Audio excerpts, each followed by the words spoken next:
जय जगमाता जय जगमाता मेरी भाग्य विधाता, तुम हो पार्वती शिव प्यारी, तुम दाता आनंद पुरारी, सती सतों में रेख तुम्हारी, जय हो आनंद दाता। इच्छित वर में तुमको पाऊं, भूल चूक का दुख न उठाऊं, भाव भक्ति से तुमको पाऊं, कर दो पूरन बाता, जय जगमाता जय जगमाता। एक बार कैलाश पर्वत पर विशाल बट वृक्ष के नीचे भगवान शिव पार्वती अपने सभी गणों के सहित बागंबर पर विराजमान थे। बलवान वीरभद्र, भृंगी, श्रृंगी, नंदी आदि अपने अपने पैरों पर सदाशिव के दरबार की शोभा बढ़ा रहे थे। गंधर्वगण, किन्नर, ऋषि हरि भगवान की अनुष्टुप छंदों से स्तुति गा रहे थे। अनेकों वाद्य बज रहे थे। उसी अवसर पर महारानी पार्वती जी ने भगवान शिव से दोनों हाथ जोड़कर प्रश्न किया, हे महेश्वर, मेरे बड़े भाग्य हैं जो मैंने आप जैसे पति का वरण किया। क्या मैं जान सकती हूँ कि मुझसे ऐसा कौन सा पुण्य हुआ कि आप मुझे पति रूप में प्राप्त हुए? आप अंतर्यामी हैं, मुझको बताने की कृपा करें। पार्वती जी की ऐसी प्रार्थना पर शिव जी बोले, हे वरानने, तुमने अति उत्तम पुण्य का संग्रह किया था जिससे तुमने मुझे प्राप्त किया है। यह अत्यंत गुप्त है, लेकिन तुम्हारे आग्रह पर कथा के रूप में मैं इसे प्रकट करता हूँ।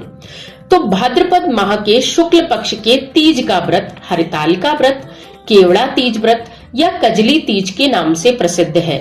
जिस प्रकार तारों में चंद्रमा, 9 ग्रहों में सूर्य, वर्णों में नदियों में गंगा, पुराणों में महाभारत, वेदों में साम, इंद्रियों में मन, इसी प्रकार सभी व्रतों में यह व्रत अत्यंत श्रेष्ठ है। यह तीज का व्रत यदि हस्त नक्षत्र के साथ पड़े तो यह और भी पुण्यदायक हो जाता है। ऐसा सुनकर पार्वती जी ने कहा, हे महेश्वर, मैंने कब और कैसे यह तीज का व्रत किया था, विस्तार के साथ श्रवण करने की इच्छा है। इसके साथ ही मैं इस व्रत को करने की विधि तथा इस व्रत को करने से कलयुग में लोगों को क्या प्राप्त होगा यह भी जानना चाहती हूँ। तो भगवान शंकर बोले, हे भाग्यवान उमा, भारत के उत्तर में श्रेष्ठ एक पर्वत है, उसके राजा का नाम हिमाचल है। वहां तुम भाग्यवती रानी मैना के गर्भ से उत्पन्न हुई थी। तुमने बाल्यकाल से ही मुझे पति रूप में प्राप्त करने के लिए व्रत करना प्रारंभ कर दिया।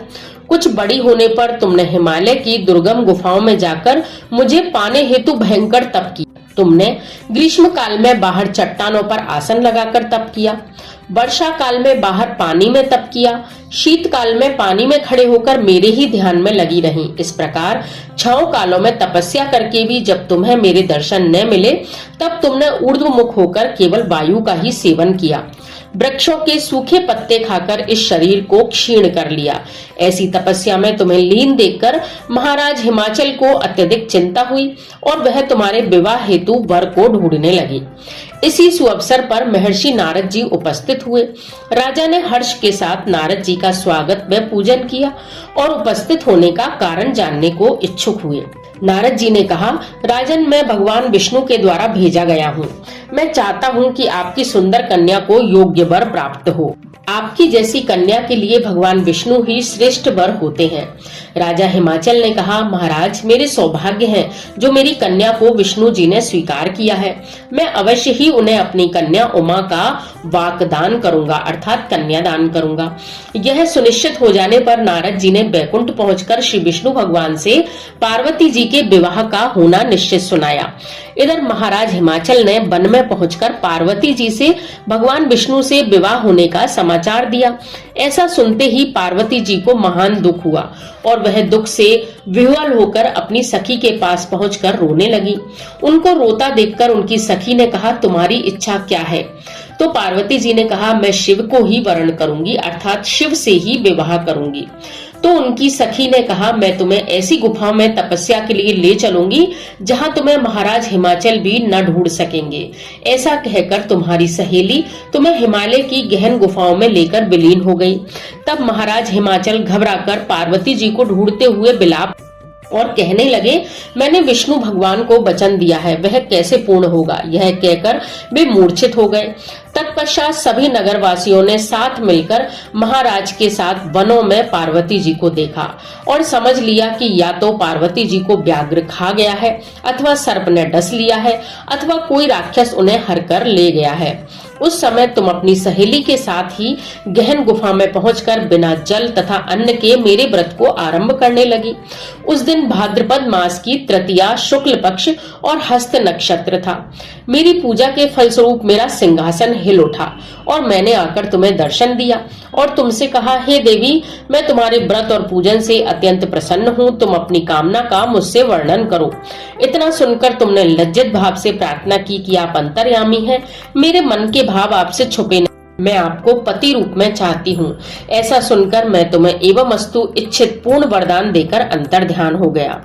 इसके बाद तुम्हारे पिता हिमाचल मंत्रियों सहित ढूंढते ढूंढते नदी पर मारे मारे फिर रहे थे और मूर्छित होकर गिर पड़े। उसी समय तुम अपनी सहेली के साथ मेरी बालू की मूर्ति का विसर्जन करने हेतु नदी तट पर आ पहुंची, तो तुम्हारे नगर निवासी मंत्रीगण हिमाचल सहित तुम्हारे दर्शन कर सभी अत्यंत प्रसन्न हुए और तुमसे लिपट लिपट कर रोने लगे और बोले, उमा, तुम इस भयंकर वन में क्यों चली आई? यह अति भयानक वन है, जहाँ शेर, बाघ, जहरीले भयानक सर्पों का निवास है, जहाँ मनुष्य के प्राण संकट में हो सकते हैं। अतः हे पुत्री, इस भयंकर वन को त्याग कर अपने घर चलो।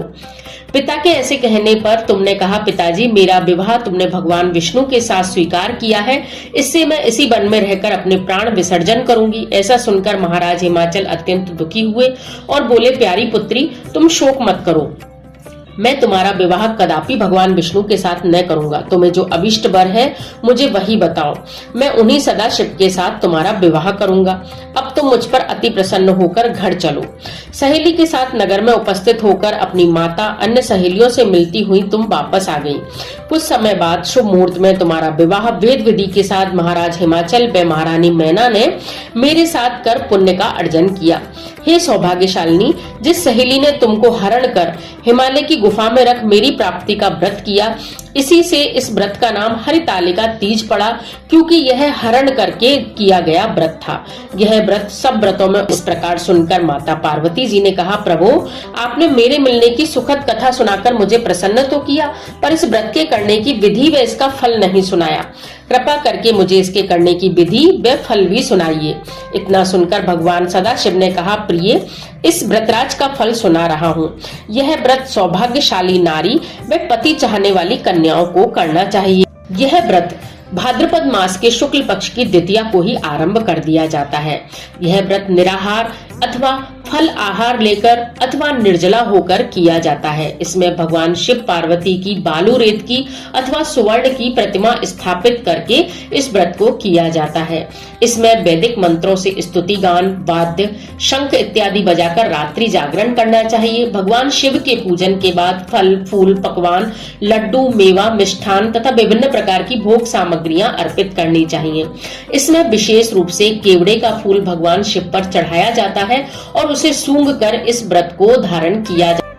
अंत में ब्राह्मणों को द्रव्य, अन्न, वस्त्र, पात्र आदि का दान श्रद्धा युक्त देना चाहिए। भगवान शिव को प्रत्येक वस्तु को पंचाक्षरी मंत्र अर्थात नमः शिवाय कहकर समर्पित करना चाहिए। प्रार्थना के समय अपनी इच्छा भी भगवान के सामने कहनी चाहिए और उसके पश्चात पार्वती जी से यहाँ लिखी प्रार्थना करने से इस कथा को सुनने का संपूर्ण फल प्राप्त होता है। जय जगमाता, जय जगमाता, मेरी भाग्य विधाता, तुम हो पार्वती शिव प्यारी, तुम दाता आनंद पुरारी, सती सतों में रेख तुम्हारी, जय हो आनंद दाता। इच्छित वर में तुमको पाऊं, भूल चूक का दुख न उठाऊं, भाव भक्ति से तुमको पाऊं, कर दो पूरन बाता। जय जगमाता, जय जगमाता, मेरी भाग्य विधाता। बोलिए शिव पार्वती भगवान की।